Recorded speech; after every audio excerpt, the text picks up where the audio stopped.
जय श्री कृष्ण मित्रों, केम छो? मजामां ने? આજે આપણે બનાવીશું લગ્ન પ્રસંગમાં આપણે કંસાર બનાવે છે તે આપણે એકદમ સરસ અને એકદમ યુનિક આપણે બનાવીશું। આપણે આ કંસાર બનાવવા માટે એક વાટકી આપણે ચોખાનો લોટ લઈ લીધો છે। તમે દરદરો થોડો દળવાનો છે અને ખાંડ લીધી છે। હવે એક વાટકી સામે ખાંડ લીધી છે। જો તમે ગળ્યું ઓછું ખાતા હો તો થોડી ઓછી પણ લઈ શકો છો, પણ ખાંડ થોડી આપણે બરોબર બંનેનું એક સરખું માપ રાખીશું તો આપણે મોઢામાં ચોટશે નહીં, નહીતર આ કંસાર આપણે મોઢામાં ચોટી જશે। એટલા માટે બંને એક સરખા ભાગે લીધું છે ને એના ત્રણેય એક સરખા ભાગનું ઘી પણ એક વાટકી લીધું છે। ઘી આપણે જોશે એ પ્રમાણે લેશું। જો ઘી વધારે થશે તો આપણે ખાવાની પણ નહીં મજા આવે, એટલે આપણે જોશે તેમ રાખશું। અને આપણે નટ્સ બધા લીધા છે, કાજુ બદામ ને પિસ્તાનું આપણે કતરણ કરી લીધી છે અને આપણે ચોકલેટ લીધી છે। આપણે ચોકલેટથી એકદમ મસ્ત આપણે સજાવવાનો છે, એટલા માટે આ બધું સાઈડમાં મૂકી દેશું। પહેલા આપણે કોઈ પણ એક બાઉલ, મિક્સિંગ બાઉલ લઈ લેવાનું છે, તેમાં આપણે પહેલા ચોખાનો લોટ નાખી દેશું અને ખાંડ પણ નાખી દેશું। પેલા સરસ મિક્સ કરી લેવાનું છે। આપણે પેલા મિક્સ કરી લેશું એટલે આપણે બધું સરસ મિક્સ થઈ જાય, લોટ ને ખાંડ છે તે।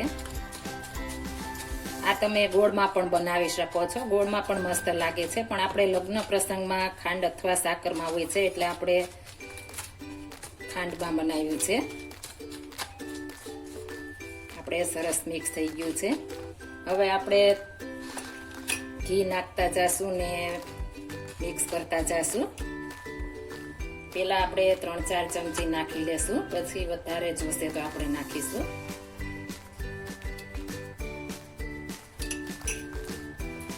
આપણે ઘી વધારે થઈ જશે તો ખાવાની નહીં મજા આવે અને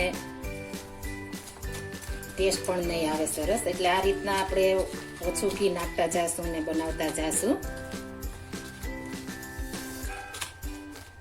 તમે આને હાથ વડે પણ બનાવી શકો છો।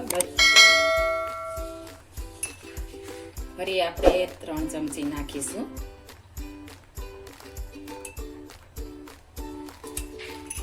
એકદમ સરસ મિક્સ કરી લેશું। હાથ વડે મિક્સ કરશું તો પણ ચાલશે, હાથ વડે કરીશું તો એકદમ સરસ આ રીતના થઈ જશે મિક્સ।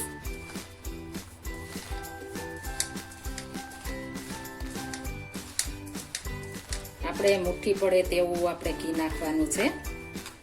હજી આપણે થોડું ઘી નાખીશું।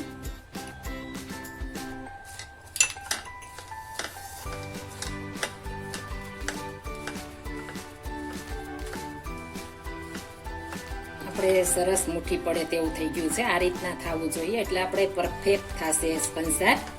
હવે આને આપણે કોઈ પણ એક પ્લેટ લઈ લેશું, આપણે આ પ્લેટમાં નાખી દેશું।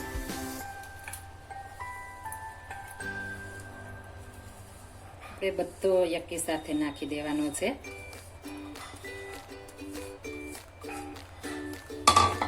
હવે તેને આપણે સ્પેચ્યુલા વડે આ રીતના પ્રેશર કરી દેશું, એટલે એકદમ સરસ આપણે ઢેફલી પડે તેવો થઈ જાય। આના તમે લાડુ પણ વાળી શકો છો, લાડુ હોય તો પણ આપણે ખાવાની મજા આવે છે, પણ આપણે કંસાર છે એટલે આ રીતના બનાવીશું। સરસ મિક્સ થઈ ગયો છે। હવે આપણે કાજુ બદામની કતરણ છે તે પરથી ગાર્નિશ કરી દેશું એકદમ સરસ। અને આપણે ચોકલેટ પણ ખમણી લીધી છે, આપણે આદુની ખમણી વડે ખમણી લીધી છે।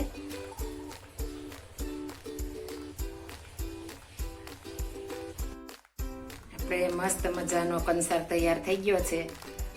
તમે આ રીતના બનાવશો તો તમારા બાળકોને બધાને ચોકલેટને હિસાબે આ કંસાર ભાવશે। આ રીતના બનાવ્યો હશે તો બધાને ખાવાની મોજ પડી જશે, તેટલો મસ્ત બને છે। એકવાર જરૂર ટ્રાય મારજો। અને અત્યાર સુધી જો મારી ચેનલ લાઈક, શેર અને સબસ્ક્રાઈબ ન કરી હોય તો મારી ચેનલ લાઈક, શેર અને સબસ્ક્રાઈબ કરી દેજો અને તમારા ગ્રુપમાં શેર કરી દેજો। જો આ મારી રેસીપી પસંદ આવી હોય તો મારી ચેનલ લાઈક, શેર અને સબસ્ક્રાઈબ કરી દેજો। ફરી મળીશું નવી રેસીપી લઈને। જય Shri Krishna. Thank you for watching guys.